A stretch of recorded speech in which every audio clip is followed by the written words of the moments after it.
Abandoned in darkness, the sky was dark. No stars could be seen. Thick black clouds covered the alien forest. Cold wind moved between tall, strange trees that made soft whispers, like they were alive. Inside a small hut made of stone and wood, a young alien girl sat alone. Her name was Lyra. She was just 10 years old. Her skin was light blue. Her eyes were big, glowing slightly in the dark. She wore torn clothes. Her hands were tied, but the rope was loose now. Her stomach growled. She hadn't eaten in 2 days. The hut was cold, with only one small window high on the wall. No light came in, only darkness. The door was locked from the outside. No one came. No one cared. She didn't know why they left her here. Her own people, her family. Her tribe had brought her deep into the jungle. They said nothing, just left her here and walked away. She called for them. She cried. But no one turned back. Why? Lyra remembered the last words her mother whispered to her. "Forgive us, little star. And then she turned her face away. Now, Lyra sat in the corner, shaking. She was cold. She was hungry. Her head was spinning. Outside, strange sounds came from the forest, animals growling, leaves rustling. Something moved out there. She hugged her knees and cried softly. Her tears fell onto the dirty floor. Suddenly, she heard footsteps, not animal. Sounds, heavy boots, human boots. They were coming closer. One step, another, then silence. The door creaked. Lyra held her breath. She moved behind a broken box, trying to hide. The door opened slowly. A tall figure stood in the light. He was not from her world. His face was covered with a helmet. He wore dark armor, strong and heavy. In his hand, he held a small light. It moved across the hut and stopped when it reached Lyra. She froze. The man stepped inside. He looked around, then said in a calm voice, "I'm not here to hurt you." Lyra didn't speak. She didn't trust him. He knelt down and placed something on the ground. It was a small packet of food. Her eyes stared at it. He slowly removed his helmet. His face was tired but kind. His name was Captain Jace, a soldier, a human, a traveler. From Earth. He spoke again, gently. "You look hungry. Eat something. I'll wait." Lyra wanted to run, but her body was too weak. Her legs didn't move. Her hands shook. She looked at the food again. Her body screamed for it. Finally, she crawled slowly toward the packet, picked it up with shaky fingers, and opened it. The smell. It was sweet, warm, real. She took a bite, then another. Her eyes filled with tears again, but not from fear this time. From hunger, from pain, from confusion. The man watched silently. He didn't come closer. He just let her eat. When she finished, she looked at him with tired eyes. He smiled a little and said, "What's your name?" She didn't answer. She couldn't. Her voice was gone. He nodded like he understood and whispered, "Mine's Jace. I found your signal. Your people left a trace behind, maybe on purpose. Maybe not." Lyra blinked. Her head hurt. Her body leaned to one side. Everything was spinning. Jace stepped forward quickly and caught her before she hit the floor. He picked her up gently in his arms. Her small frame felt like nothing. As she began to faint, she heard him say softly, "You're safe now. I promise." And then, everything went black. The human's promise. A loud hum echoed through the sky as the ship flew through the clouds. Inside, everything was calm. The little alien girl Lyra lay wrapped in a soft blanket, her head resting on a small pillow. The cold, hard floor of the hut was gone. Now there was warmth, a soft light, a quiet hum of machines. Her breathing was slow. She was still asleep. Captain Jace sat across from her, watching the stars through the ship's window. His armor was off now, but his eyes were alert. He didn't trust the silence of space. Not anymore. He looked back at Lyra. Her face was calm, but there were dark lines under her eyes. Like she had seen too much pain. Too much fear. He sighed. Why would they leave you like that? He whispered to himself. What were they hiding? Just then, Lyra's fingers moved. Her eyes opened slowly. The ceiling above her was strange smooth, gray metal. She blinked, confused. Where was she? Her body tensed. She tried to sit up quickly, but her strength wasn't back yet. She saw the human sitting near her. Her heart raced. She remembered him. Kind eyes, gentle voice. But he was still a human. Her kind feared humans. They were called destroyers, hunters, enemies.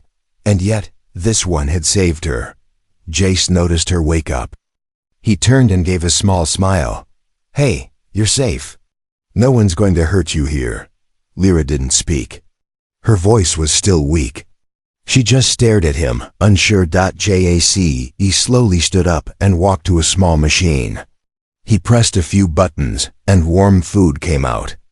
A soft smell filled the air. Bread, fruit, something sweet.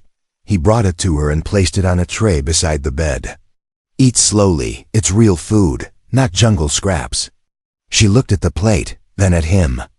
Still not trusting him fully, but the hunger was stronger than fear. She took small bites. Carefully. Watching him the whole time, Jace sat down again, this time closer. He spoke gently. I found you by chance. I was scanning the forest for a crash signal, but instead, I found you. Lyra's eyes narrowed. Why was he telling her this? He leaned forward. I've seen a lot of abandoned places, a lot of broken things, but never a child left behind. Not like that, not with her hands tied. She looked away. Jace continued, his voice lower now. You were meant to die there, weren't you? Her eyes widened. She wasn't expecting that. She nodded slowly. Why? He asked. She didn't answer, because she didn't know either. Maybe it was fear. Maybe shame, maybe something darker. Suddenly, the ship beeped. Jace stood and pressed a button. A voice came through the speaker. Captain Jace, report. What's your status? He answered quickly. I found something. Not a weapon.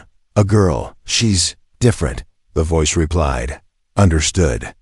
Bring her to Station Echo 9 for analysis. Lyra pulled the blanket tighter around her. Analysis? What did that mean? She had heard that word before. It usually meant pain, experiments, needles. Jace saw the fear in her eyes. He sat beside her again and said softly, I know what you're thinking, but I'm not taking you to be tested. I'm taking you somewhere safe. She shook her head. Jace paused. Okay, listen to me, Lyra. That was the first time he said her name. She looked at him, surprised. He smiled gently. You didn't tell me your name. But you talk in your sleep. She blushed slightly and looked away. Jace leaned closer. I don't know why your people left you, but I do know one thing. They were wrong. He placed a small badge in her hand. It had the human symbol for protection. From now on, he said, you're under my care. That means no one touches you. No one hurts you. You're claimed. Her eyes filled with tears again, but this time, she didn't hide them. No one had ever said those words to her, not even her family. For the first time, she felt something strange in her chest. Something warm. Hope. But outside the ship, in the cold space beyond, something else was moving. A signal had been sent, and far away, deep in the void, a voice spoke in a strange alien tongue. She is not supposed to be alive. Hunted again. The stars were quiet, but space is never silent for long. Behind Captain Jace's ship, something moved silent, dark and fast. No lights, no sound. Just a shadow in the void. Inside the ship, everything felt calm. Lyra sat near the gully window. Her face was still tired, but her eyes had a spark now. For the first time in days, she felt safe. Captain Jace was in the control room, checking the map. Almost there, he said. 1 more hour to Echo 9 station.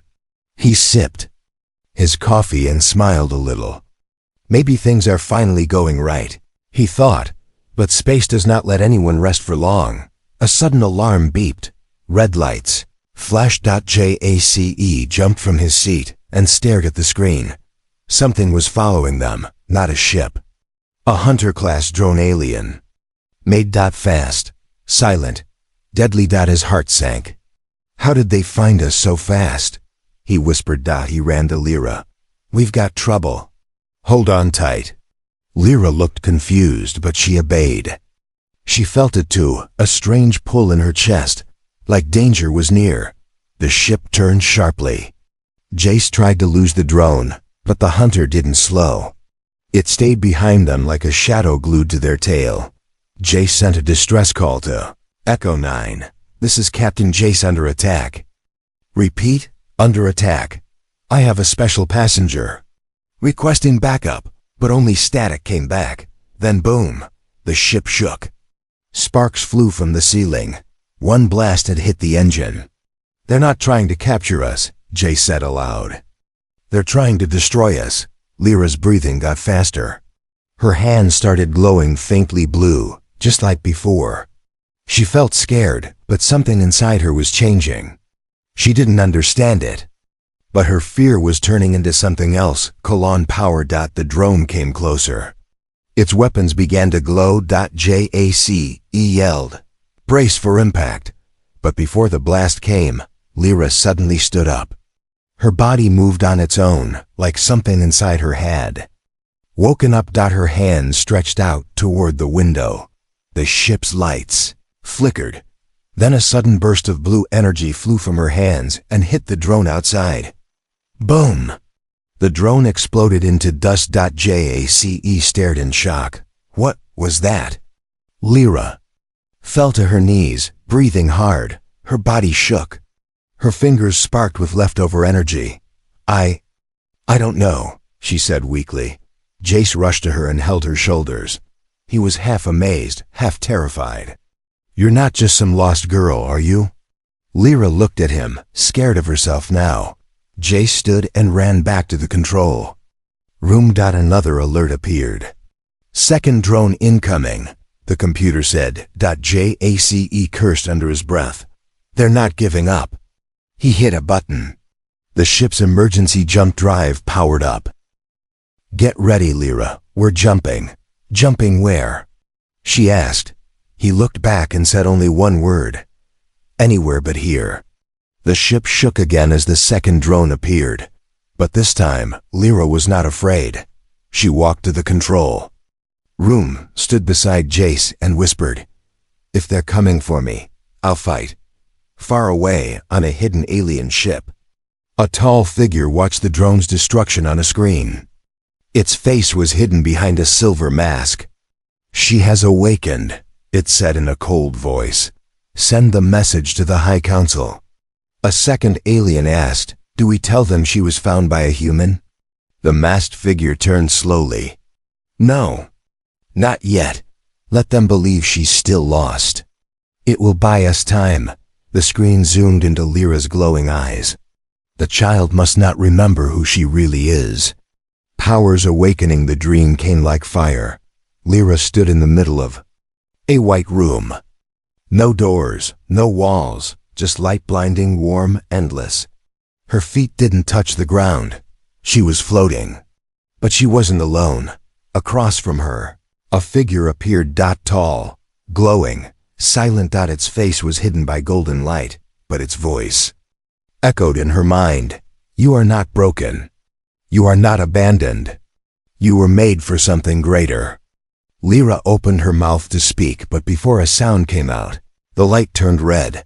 A loud scream tore the dream apart, and she woke up. Lyra sat up fast. Sweat covered her face. Her heart was pounding like drums. She was in a med bay room inside Echo 9 station, the hidden space base where Captain Jace had brought her after the attack. The bed was soft. The lights were low. A medical scanner blinked near her. Her hands were still glowing faintly, but this time, she could feel the power running under her skin, like lightning in her blood. Captain Jace was standing in the hallway, watching her. Through the glass. He had questions. And this time, So did she. Inside the command room, Jace stood beside a human scientist named Dr. Ives, a serious woman with silver hair and cybernetic eyes. She pointed at the screen. "She's not just a hybrid," Dr. Ives said. "She's something new, something we've never seen." Jace frowned. "She blew up a hunter drone with her hands. No weapons, no tech." Ives nodded. "That's not power. That's instinct. Her cells respond to fear, like a weapon waking up." Jace looked toward Lyra. "She's just a kid." "Exactly," Ives said. "Imagine what she'll become when she's not scared anymore." Back in Lyra's room, Lyra looked at her hands. They didn't feel like hers anymore. She remembered the dream, the voice, the feeling of being. Called. She stood up slowly and walked to the mirror. She stared at her reflection. Her eyes glowed brighter now, like stars trapped inside her. Suddenly, the lights flickered. The mirror cracked. The metal floor under her feet bent slightly, like gravity was shaking. Lyra gasped and backed away. She grabbed a small object from the table, a music box Captain Jace had left her. When she touched it, the glowing in her hands stopped. The energy calmed. The music box had his voice recorded inside it. "You're safe, I promised." Lyra held it close. "I don't want to hurt anyone," she whispered. "But what if I already have?" Later that night, Jace entered the room quietly. "Can't sleep?" Lyra shook her head. "Too loud inside." He nodded like he understood. "What happened back there, with the drone?" "That wasn't normal. I didn't mean to," she said quickly. "I know," he said. "But you need to know something. That power in you. Others will come for it." "Why?" she asked. He paused. "Because people fear what they can't control." She looked down. "Are you afraid of me?" He smiled slightly. "No, I'm afraid for you." Meanwhile, in deep space, a secret alien council stood in shadows. They watched recordings of Lyra's power. A voice said, "She has begun to awaken. The seal is breaking." Another voice replied, "Then we must act fast, before she remembers the truth. Send the caller. Let him speak to her mind again. If she learns who she is, this galaxy will burn." Back at Echo 9, Lyra sat alone in the dark room. Suddenly, her reflection in the mirror blinked, but she hadn't blinked. She stood up, eyes wide. The reflection spoke. It wasn't her. It had her face, but older, stronger, wiser. "Lyra, listen carefully," the reflection said. "You are not what they told you. You are not a mistake. You are the key."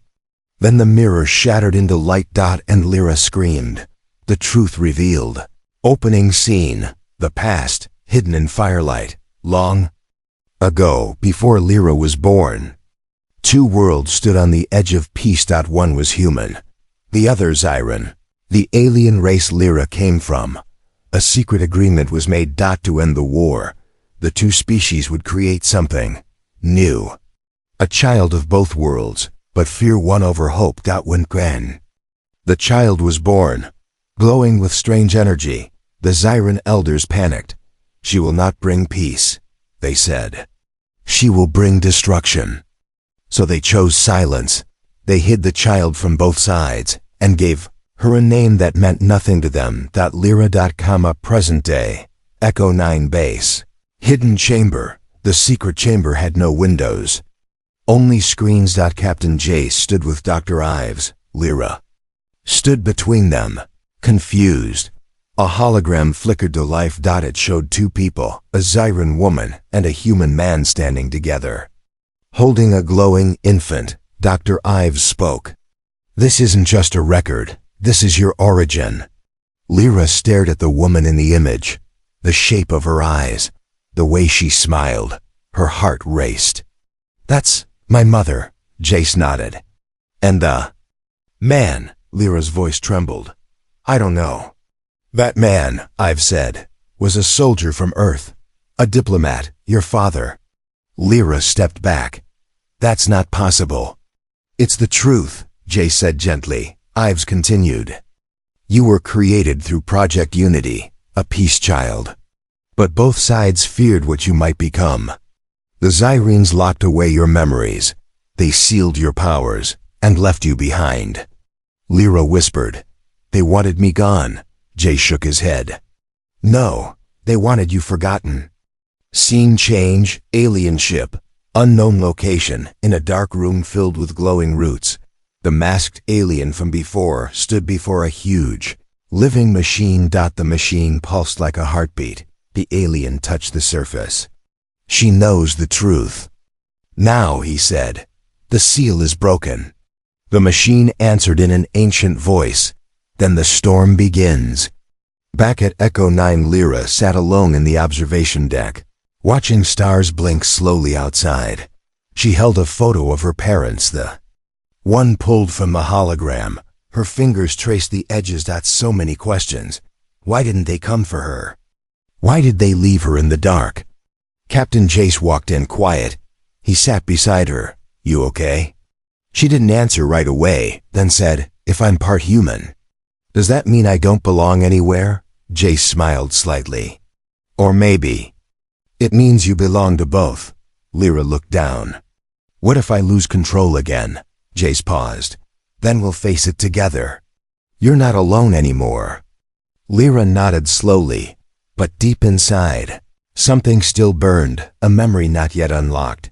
Later that night, inside her mind in her dream, she stood on a battlefield, scorched earth, falling stars, broken ships. She saw herself older, leading both humans and Zyrenes into war. Or peace. Two paths opened before her. A voice whispered again, the one from her first dream. You are not a weapon. You are a choice. And the galaxy will rise or fall based on what you choose. Lyra opened her eyes. This time she didn't scream. She understood. Final scene. Alert on Echo 9 sirens began to blare. A warning flashed on every screen. Incoming fleet detected. Unknown origin. Arrival in 12 hours. Dr. Ives looked at Jace, eyes wide. They're coming. Jace looked toward Lyra's room. Then she needs to be ready. Opening scene. A message in fire. On a dead moon far from any sun, a tower burned. Above it floated a message written in alien fire. She has awakened. She must not choose the humans. The flames moved on their own, alive like snakes. A dozen alien warships hovered above, their captains watching the sky. They were not here to rescue her. They were here to claim her. Or end her. Echo 9 base. Hours before the fleet arrives, Lyra stood inside a training dome. Sweat dripped down her face. Her hands glowed bright blue. Around her, metal targets floated in a circle, spinning fast. She closed her eyes. Breathed. In. Then dash, boom, boom. 3 blasts of energy shot from her palms, hitting every target with perfect aim. Captain Jace stood nearby, arms crossed, watching with quiet pride. That's 10 for 10, he said. You're getting stronger. Lyra wiped her forehead. Still not fast enough, she replied.